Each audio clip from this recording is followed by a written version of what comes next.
அதிகாரத்தை கேட்கிற இடத்துல தான் அவன் தீட்டு பார்க்கிறான். ஞாபகத்தை வச்சுக்கோ. தீட்டு வேற எங்கேயும் கிடையாது.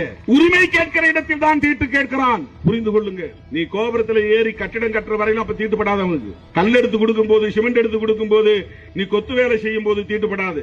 சாமி சிலையே நீ தான் தூக்கி போய் வைக்கணும். அவனால் தூக்கி வைக்க முடியாது. அவன் சாமியா கும்பிடுற குலதெய்வத்தையே அல்லது அங்க மாமல்லபுரத்தில் நம்மால் தான் விட்டுக்கிட்டு அடைச்சிட்டு இருக்கிறான். காலால மிதிச்சு மிதிச்சு மிதிச்சு மிதிச்சு திரௌபதியை செய்யறவனும் பறையந்தான், மகாவிஷ்ணுவை செய்யறவனும் பறையந்தான். அங்க சிற்பியா இருக்கிறவனும் நீ சொல்ற ஆளுதான். அவன் கால் படாம அவன் மிதிப்படாம எந்த கடவுளும் உற்பத்தி ஆனதில்லை, செதுக்கப்பட்டது. அப்பெல்லாம் பார்க்க மாட்டான்.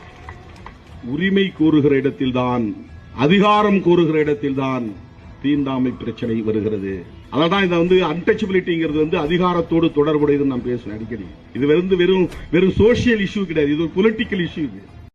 ஒடுக்கப்படுபவர் யாராயினும் அவர்களின் குரலாய் சமநீதி காக்க எங்கள் பறைமுறை